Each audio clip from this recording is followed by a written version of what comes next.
Have you ever stumbled across something you weren't supposed to find? A place? A secret? A mystery so strange it feels like it shouldn't exist? Today we're going to explore one such story, the tale of the Midnight Library, a hidden place where every book holds a piece of someone's soul. This is the story of Sam, a college student who made a terrible mistake the night they wandered too far into the library. Let me tell you how curiosity became their undoing. Sam wasn't supposed to be there that night.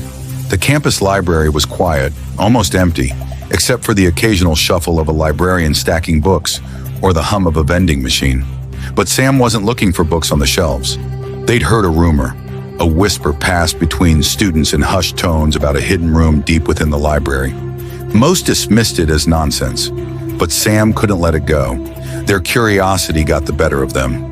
Behind the restricted archives sign, Sam noticed an odd door, a small wooden thing that looked out of place among the polished library walls. Its surface was worn smooth with age, and it didn't have a sign or lock. Just a door waiting to be opened. Sam hesitated. Their heart thumped in their chest as they reached for the brass knob. Slowly they pushed it open, and the faint smell of old paper and ink filled the air.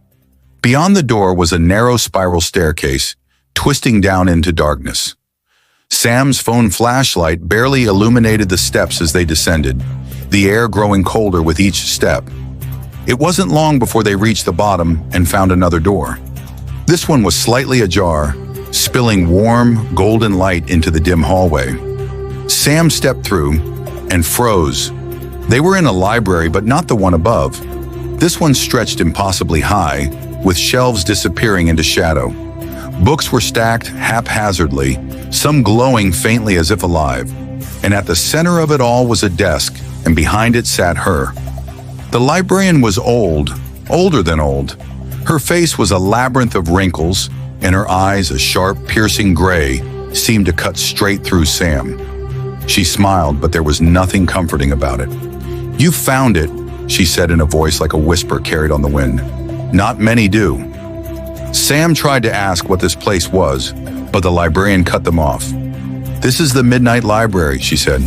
"Every book here holds a life, a memory, a hope, a regret.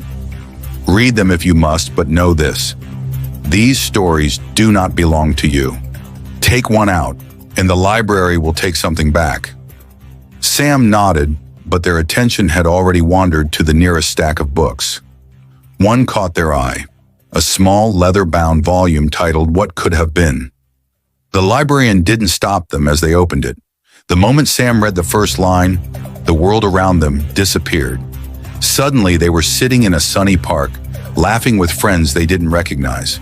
But somehow Sam knew them, knew their names, their stories, and just as quickly the memory faded. Sam blinked and found themselves back in the Midnight Library, the book trembling in their hands. But something was wrong. Their own memories felt distant, hazy.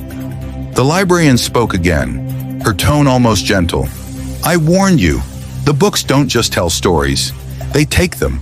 Every word you read becomes a part of you, but at a cost." Sam didn't listen. They reached for another book, then another.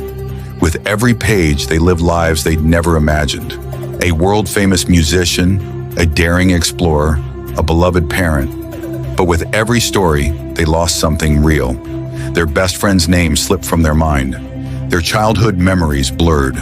By the time they closed the last book, Sam couldn't remember who they were or why they'd come to the library at all. Panic set in. Sam stumbled back up the spiral staircase, clutching their head as fragments of their identity slipped away.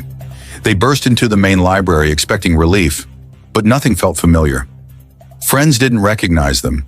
Professors called them by the wrong name. Even their own reflection looked like a stranger. Desperate, Sam ran back to the door, but it was gone. The restricted archives section was empty, as if the Midnight Library had never existed. Sam's story ended that night, somewhere between a memory they never had and a life they no longer own. And the Midnight Library, it's still there, waiting for the next curious soul. Perhaps tonight it's waiting for you. But remember, not every story is meant to be read, and not every life is meant to be borrowed.